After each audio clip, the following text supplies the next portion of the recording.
कांग्रेस की केदारनाथ धाम प्रतिष्ठा रक्षा यात्रा देवप्रयाग होते हुए श्रीकोट पहुंची। पदयात्रा में शामिल कांग्रेस के प्रदेशाध्यक्ष करण मारा ने बताया कि केदारनाथ धाम प्रतिष्ठा बचाओ पदयात्रा में सैकड़ों कार्यकर्ता जुड़ रहे हैं। वहीं बीजेपी पर हमला बोलते हुए उन्होंने कहा कि केदारनाथ धाम में कृष्णा माई गुफा का नाम बदलकर मोदी गुफा कर दिया गया है। साथ ही GMVN के किराया 1500 से बढ़ाकर 3000 रुपये कर दिया गया है। करण मारा ने कहा कि केदारनाथ के नाम पर बीजेपी ने जो भी पाप किए हैं उसके लिए बीजेपी को जनता से माफी मांगनी चाहिए।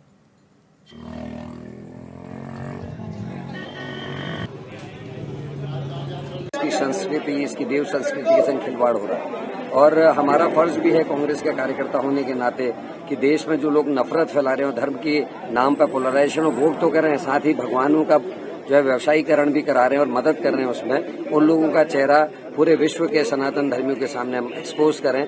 सोने की चोरी में एक 2 साल तक जवाब नहीं देते, शंकराचार्य जी का अपमान करते हैं, केदारनाथ जैसे ज्योतिर्लिंग के गर्भगृह का खुद मोदी जी अपमान करते हैं, वर्षों तक तपस्या करने वाली कृष्णा माई की गुफा का नाम अपने नाम पर रखवा लेते हैं। तो इन सारी चीजों का हम विरोध करें। जोशीमठ में जो वो हमने देखा है, पूरा जोशीमठ बर्बाद हो गया और सरकार की कथनी और करनी में फर्क है, कुछ नहीं हो रहा। आपदा के नाम पर जो पैसा दिया गया है इस समय इस बजट में, वो ऊंट के मुंह में जीरे के बराबर है। उससे तो केवल जोशीमठ भी पूरा ठीक नहीं हो सकता, पूरे उत्तराखंड की तो बात छोड़ दी। एक सवाल अंदरूनी मामले में मैं नहीं कहना चाहता, लेकिन इतना जरूर कहूंगा कि जब कुछ होने वाला होता है उससे पहले संकेत मिलने लगते हैं। धामी जी को सोचना चाहिए कि आस्था से खिलवाड़ न करें। जी राम का नाम लेते हैं, राम के सहारे ये लोग आए हैं। अब ये छठा केदार बनाने की क्या बात है? उसी चीज़ को लेके ये यात्रा निकली है। धर्म बचाने की यात्रा है ये, और यहाँ के टूरिज्म को बचाने की ये यात्रा है। और जो हमारे धाम है जो कि विश्व प्रसिद्ध है, उसको बचाने की यात्रा है। यदि ये धाम नहीं होंगे तो विश्व में हमारा क्या नाम होगा? और इन धामों के बदौलत ही हमारे क्षेत्रपाल, ये हमारे रक्षक है। और यदि हम इनको बाजारीकरण कर देंगे इनका, तो कैसे होगा? सोना चोरी हो गया, उसका जवाब नहीं। जब कह रहे सोना नहीं था तो पहले क्यों बोल रहे थे सोना लगा था? तो बहुत सारी बातें हैं जिसका जवाब मांगने के लिए हम लोग कांग्रेस जन जो है सेवा दल आगे तिरंगा लेके यात्रा को चल रहा है। ये बात है संविधान की, ये बात है लोकतंत्र की, ये बात है आम जनमानस के भविष्य की, ये बात है। धार्मिक यात्रा है, लोगों को जन जागृत करने वाली यात्रा है और साथ में जो दो भाइयों की जो पार्टी है उस पार्टी को ये बताने की भी यात्रा है कि आज से वर्षों पहले जब सतयुग, द्वापर और त्रेता की बात थी, ऐसी कई बार ऐसे हथकंडे लोगों ने अपनाए। पौंड्रुक स्वयं भगवान बनने को तैयार हो गया था। रावण इसी हिमालय से शिवलिंग को उठा करके लंका ले जाने को भी उसने कोशिश की। विकासनगर में आयोजित वृक्षारोपण कार्यक्रम में सभी ने शिरकत की है। विकासनगर में वृक्षारोपण कार्यक्रम का आयोजन हुआ है, जहां पर विधायक मुन्ना सिंह चौहान ने मुख्य अतिथि के तौर पर शिरकत की और गंगा समग्र के सदस्यों के साथ वृक्षारोपण किया। इस मौके पर विधायक ने कहा कि पर्यावरण की ओर सभी को ध्यान देना चाहिए और यहाँ पर सभी को पौधे लगाने चाहिए।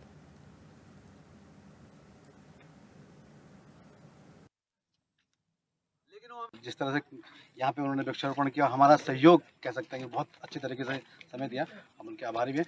बेसिकली गंगा समग्र जो है एक RSS का एक विंग है, क्योंकि जो गंगा की नदियाँ हैं, अविरल गंगा और निर्मल गंगा की तहत जो है इस पर हम लोग काम करते हैं। और आज उसी के तहत जो है विकासनगर की विधानसभा में हम लोग यहाँ पे हैं और एक प्रयास हम लोगों का ये है कि जो है किस तरह से जो है आप अपने पर्यावरण को, अपने लोगों को कैसे शुद्ध कर सकते हैं, उसके तहत वृक्षारोपण कार्यक्रम है। और इसमें हम लोग कम से कम 800 वृक्ष यहाँ पे लगाना चाह रहे हैं और जो कम से कम अभी आज शुरुआत इसकी हो चुकी है। इस विंग में जो है 500 हम लोग लगा चुके हैं।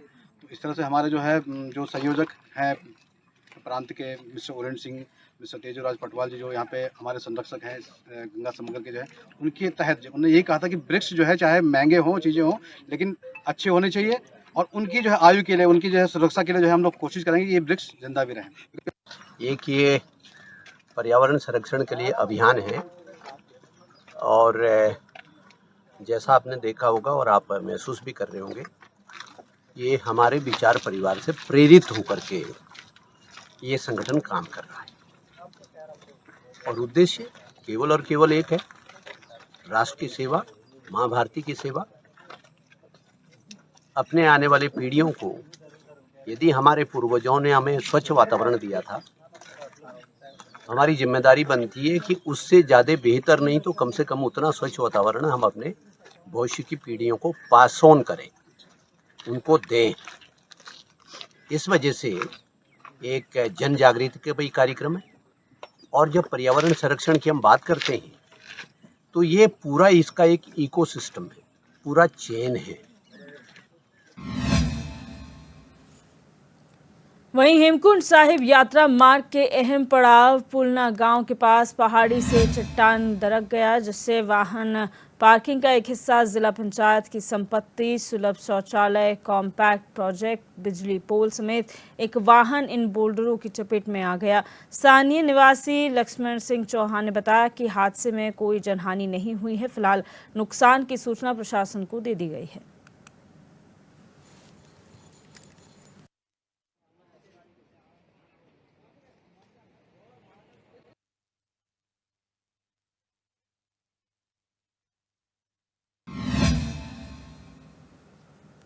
जोशीमठ क्षेत्र के परसारी वार्ड में इन दिनों जंगली जानवरों का आतंक देखने को मिल रहा है। काश्तकार जंगली जानवरों के आतंक से परेशान हैं। जंगली सुअरों ने परसारी गांव के काश्तकारों की फसल बर्बाद कर दी है। परसारी गांव में आजकल भरी दोपहरी में यहां पर जंगली सुअरों का झुंड बागानों में घुसकर फसल को नुकसान पहुंचा रहा है, जिसके चलते ग्रामीणों को भारी आर्थिक नुकसान झेलना पड़ रहा है। ग्रामीणों ने वन विभाग से इन जंगली जानवरों से उनकी काश्तकारी बचाने की गुहार लगाई है।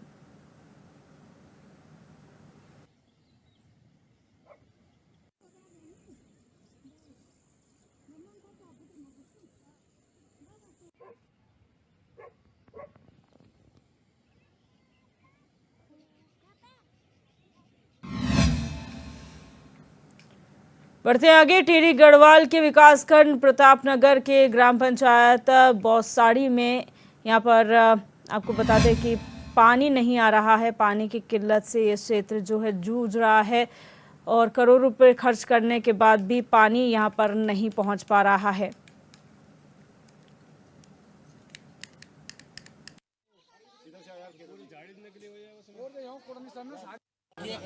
हम ये कहें कि इसमें पानी 60 लाख के बजाय एक बूंद पानी भी नहीं आया यहाँ जरकुल से, और न कभी आता है।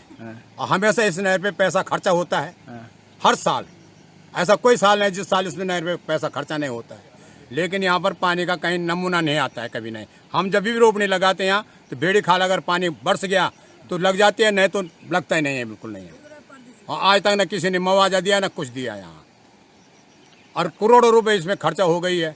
अभी 60 लाख रुपए इसमें खर्चा हुई तो यहाँ पानी का बूंद नहीं आया। और कुछ सफाई हुई, सफाई में भी कम से कम 2-2.5-3 लाख रुपए खर्चा हुआ, उसमें भी पानी नहीं ला पाए लोग, कुछ नहीं लाए, खाली पैसा दे रहे सरकार और पानी का कहीं बूंद नहीं। लाने ठेका वो न पानी लियो हम उन कभी नहीं देगी नहर पर पानी, वो हम ये परेशान कर रहा न कि हमारे डोगर पानी नहीं उनका भी ना उनका खान लिया भेड़ कर लियो ना जब्बार खाऊंगा जग्गा तो न थरी नहर पानी हम देखिए नहीं। हाँ आ तक और ठेका दे गया हटे होंगे हम ये लागा ठेका बोलता थी लागा ठेका। हाँ यो ठेकेदार वो और क्या बिजवाड़ हमारे खत्म होएगी और नहर भी खत्म, नहर भी यहाँ आएंगे जब मोबाइल घेर तब भेड़ पानी भी। हाँ चाल बढ़ना थड़का थे पानी भी। जी सिंचाई विभाग की तो ठेकेदारी के साथ यहाँ पे मिली भगत चल रही है, जो कि अभी तक देखा जाए अभी इस सत्र में यहाँ पे 60 लाख रुपए खर्च हुआ है और हर साल इसमें लाखों रुपए खर्च होते हैं। और बौसाड़ी नहर में बौसाड़ी अगर खेतों में देखा जाए तो हेड से कभी टेल तक पानी नहीं पहुँचा है। जो भी हम यहाँ पे रुपाई लगती है तो बारिश के माध्यम से, सावन के महीने में जब बारिश होती है उसके माध्यम से लोग रुपाई करते हैं।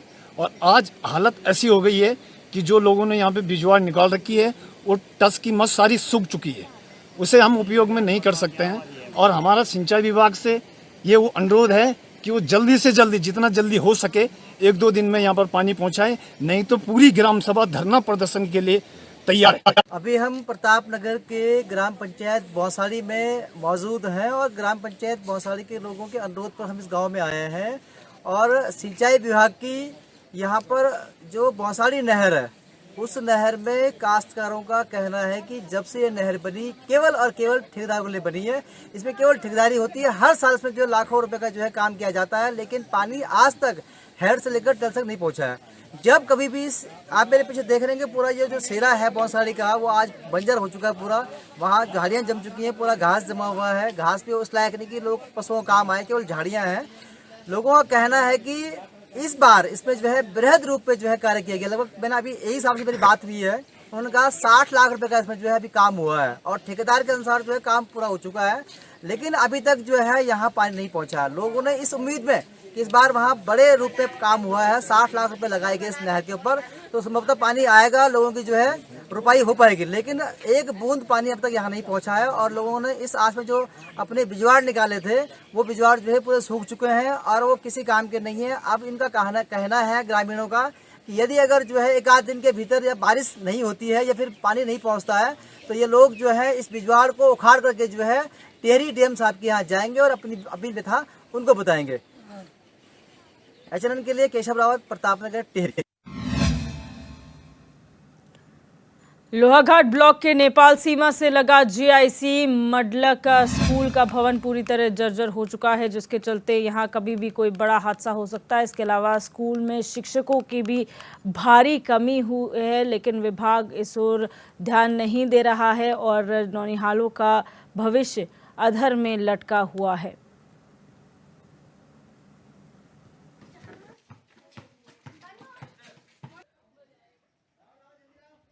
हमारे विद्यालय की दो मूलभूत समस्याएं हैं। पहली समस्या ये है कि हमारे यहाँ अलग अलग सब्जेक्ट को पढ़ाने के लिए कोई अलग अलग टीचर उपलब्ध मात्रा में नहीं है, जिससे कि बच्चों की पढ़ाई भी बहुत प्रभावित होती है।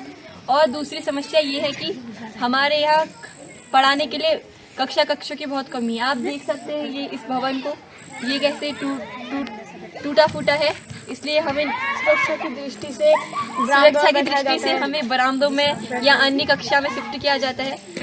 अगर सभी कक्षाओं के लिए अलग अलग कक्ष होंगे तो हमें पढ़ने में बहुत ज़्यादा आसानी होगी और ज़्यादा डिस्टर्ब भी नहीं होगा। सर हमारे राजकीय इंटर कॉलेज मडलक में हमारे द्वारा कई बार यहाँ से प्रस्ताव माननीय मुख्यमंत्री जी को भी दिए गए हैं और यहाँ पे जिलाध्यक्ष डीएम ये शिक्षा विभाग को भी दिए गए हैं, जिसमें हमारी कभी मांग पूरी नहीं की जा रही हैं। हमारे विद्यालय में इससे पिछले वर्ष में पिछले शिक्षण सत्र में 400 से ऊपर की संख्या थी बच्चों की, जो उनके माँ बापों ने सोचा कि यहाँ पर पढ़ाई तो होगी नहीं, तो वहाँ पे अभी 270 के लगभग ही बच्चे अभी शिक्षा ग्रहण कर रहे हैं, जिसमें इंटरमीडिएट में 12वीं के छात्र पढ़ाई कर रहे हैं और वहाँ पर टोटल पद 10 होने चाहिए थे, जो उसमें से 5 पद उसमें रिक्त हैं। जो हमारा इंटर कॉलेज है एक दूरस्थ क्षेत्र जो कि नेपाल सीमा से लगा हुआ है और जिसमें कि आज तक जो भवन है जो बहुत पुराना है, जिस समय हमारे यहाँ जूनियर हाई स्कूल था तब से वह भवन है पूरा जर्जर की हालत में है, जिससे हम जिला शिक्षा अधिकारी से भी मिल चुके हैं और उनका कहना था कि ये जर्जर हालत में है, इसके आदेश जो है पीडब्ल्यूडी को हो चुके हैं, लेकिन अभी तक इसका ध्वस्तीकरण नहीं हो पाया है। जिसमें बच्चों का जो है एक जो पुरानी जो इंटर कॉलेज की बिल्डिंग है उस पर बरामदे में बैठाया प्रवक्ताओं जिसमें से अभी तक 5 या 6 पद जो है प्रवक्ताओं के खाली हैं, उसमें अभी तक कोई नहीं आया है और उल्टा यहाँ से जितने टीचरों का इस बार